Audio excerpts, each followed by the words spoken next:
Samajwadi party के पूर्व बदायूं सांसद धर्मेंद्र यादव मैनपुरी में आयोजित एक निजी कार्यक्रम में शामिल होने पहुंचे, जहां उन्होंने बिहार चुनाव को लेकर बड़ा बयान दिया। उन्होंने कहा, आरजेडी द्वारा लगाया गया आरोप बहुत सोच समझ और तत्वों के आधार पर ही लगाया है। निर्वाचन द्वारा आरजेडी के प्रत्याशियों को बधाई देने के बावजूद भी 110 सीटों पर रोका गया। ये लोकतंत्र के लिए गंभीर और दुर्भाग्यपूर्ण बात है, या किसी कीमत पर नहीं होना चाहिए था।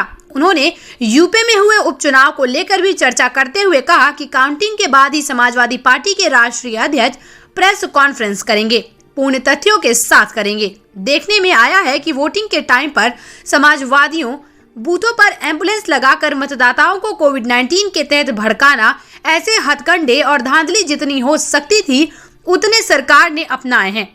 ऐसे ही हर चुनाव में, चाहे वो बिहार का हो या फिर यूपी का हो या फिर गुजरात का, सारे हथकंडे अपनाए सत्ता की दम पर ये चुनाव जीते हैं। उन्होंने भारतीय जनता पार्टी पर आरोप लगाते हुए कहा कि बीजेपी ईवीएम में धांधली कर रही है। उपचुनाव प्रचार का लगा हुआ चुनाव उत्तर प्रदेश की जनता पूरी तरह से योगी जी के खिलाफ है। आगामी चुनाव में चौंकाने वाले परिणाम आएंगे।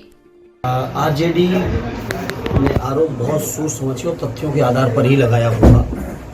जैसा सबसे पहले उन्होंने अपने ट्वीट और सोशल मीडिया के थ्रू जो इलेक्शन कमीशन की लिस्ट जारी की, उसके बाद फाइनल जो टैली आई वो 110 पे रोका गया।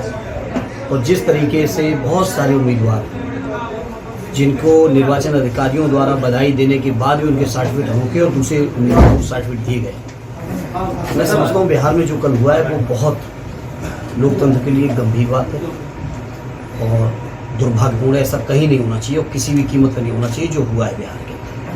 देखिए, जहाँ तक यूपी के चुनाव के सिलसिले में मैं समझता हूँ आदरणीय राष्ट्रीय अध्यक्ष जी ने कहा है अभी पिछली प्रेस कॉन्फ्रेंस में कि काउंटिंग के बाद वो प्रेस करेंगे और तथ्यों के साथ करेंगे। जिस तरह से मैंने कल नौगावा के अपने उम्मीदवार का बयान सुना, आप सबने भी सुना होगा। वोटिंग के टाइम जो समाजवादियों के बूथ थे उन पोलिंगों पे एम्बुलेंस लगा देना कि तुम्हें कोविड के नाम पे मुरादाबाद ले जाया जाएगा। जिस तरीके की धांधली हथकंडे जितने हो सकते थे उतने हथकंडे यूपी के उपचुनाव में भी हुए, बिहार में भी हुए, अन्य जगह भी हुए होंगे। तो ये सत्ता की दम पर लोग जरूर चुनाव जीते हैं, लेकिन जनता का मैंडेट ये नहीं था। जनता का मैंडेट उनके खिलाफ कल भी था, आज भी और आने वाले समय में भी होगा। लोग आज कोई नया मानना नहीं, लगातार समाजवादी पार्टी के राष्ट्रीय अध्यक्ष माननीय अखिलेश जी हर मौके पर, हर प्लेटफॉर्म पर उन्होंने ईवीएम का विरोध किया और कहा है कि बैलेट से पेपर होना चाहिए।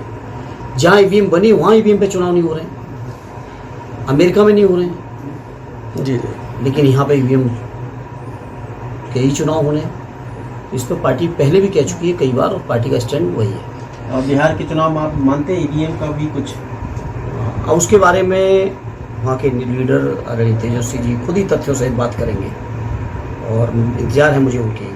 अच्छा, आखिरी सवाल ये है कि 2022 को लेकर आपकी क्या रणनीति है, क्योंकि उपचुनाव के नतीजे ज़्यादा अच्छे नहीं रहे? देखिए, उपचुनाव में समाजवादी पार्टी की एक सीट थी और समाजवादी पार्टी उस पर फिर से जीत के भी आई है। जौनपुर की एक सीट समाजवादी पार्टी की थी। बाकी जगह जो हुआ है वो बहुत सारी जगह चीज़ें सामने और आएंगी।